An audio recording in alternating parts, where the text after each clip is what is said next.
On the surface, Kyle Behm seemed to have a pretty perfect life. He was 20 years old, bright, working on his engineering degree at Vanderbilt University. But on the inside, Kyle struggled to hold it together, battling a brain disorder that led him to think about taking his own life. On the Fox Medical Team's Beth Galvin is here now with Kyle's story. And Deidre and Tom, I think, for a long time, Kyle was just too embarrassed to tell anybody what was happening to him. He knew that he needed help, but he just couldn't ask for it. And that's why he is sharing his story publicly for the very first time to get people talking.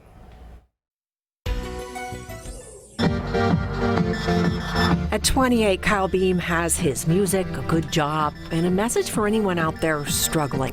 It's okay to reach out. It's so okay to reach out. That was something Kyle was afraid to do in the spring of 2010, when as a sophomore at Vanderbilt University, he began having mood swings and strange thoughts. Thought maybe it's just the stress of school, it's getting to me. But by the fall of his junior year, I was starting to have hallucinations, and my delusions were growing stronger and stronger. Like, for example, for about 3 months, I was pretty convinced that I was actually dead already. And Kyle began to believe that he could speak without any words. Having conversations with my secret body language with strangers that didn't actually happen. Unable to make sense of homework that was once easy, Kyle stopped going to class and his grades dropped. Then the shame comes in. I thought to myself, it would just be easier if I killed myself. Wouldn't it be easier if I just let go and just disappeared? Finally, Kyle emailed his mother,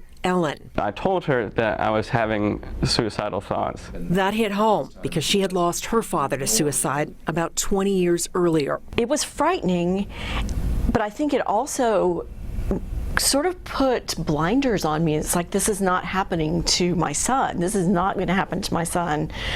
He's going to have care. Kyle withdrew from Vanderbilt and after a psychotic episode was hospitalized, diagnosed with bipolar disorder. For the first 21 years of his life, if there was a problem that Kyle had, I could fix it. But the Behms realized they could not fix this. So they found SKYLAND Trail, a nonprofit mental health treatment facility in Atlanta with an outpatient program where Kyle for the first time could speak openly about what he was feeling. It's no longer accompanied by the thought that I should be ashamed by this. And SKYLAND Trail's chief medical officer, psychiatrist Dr. KOTWICKI says, if you suspect someone you know is struggling or depressed, it's a great idea to say, hey, I know that when people are in tough situations, sometimes they think about suicide as a way out of a tough situation.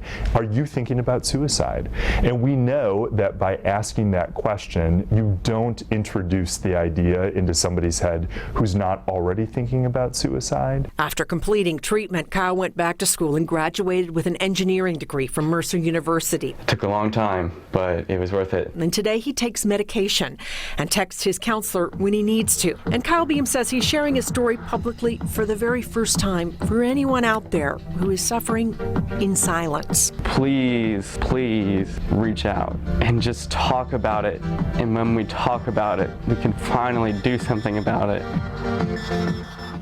His story is powerful, and if someone tells you that they are thinking about suicide, Dr. KOTWICKI says treat it like a medical emergency. Call 911 or get the person to an emergency room, because most of us, he says, are not trained to assess their level of risk. So you want to leave that to a mental health professional. Tom and Deidre, a lot of times in emergency rooms, they will call in a mental health professional that can kind of assess their risk. Yeah, this young man is so brave in sharing his story. So oftentimes young people are going through a lot. Parents might think they're just being moody, but how often does mental health, mental illness really play into what this young man was doing? That's really interesting. Dr. KOTWICKI says that almost in every case he suspects there is an underlying, often undiagnosed mental illness that's driving it. So it just didn't come out of a vacuum for Kyle. He was really struggling with this other brain disorder, that was feeding into it and making it worse. It's great that Kyle can be so candid about it now, looking back. Absolutely. Beth, thanks.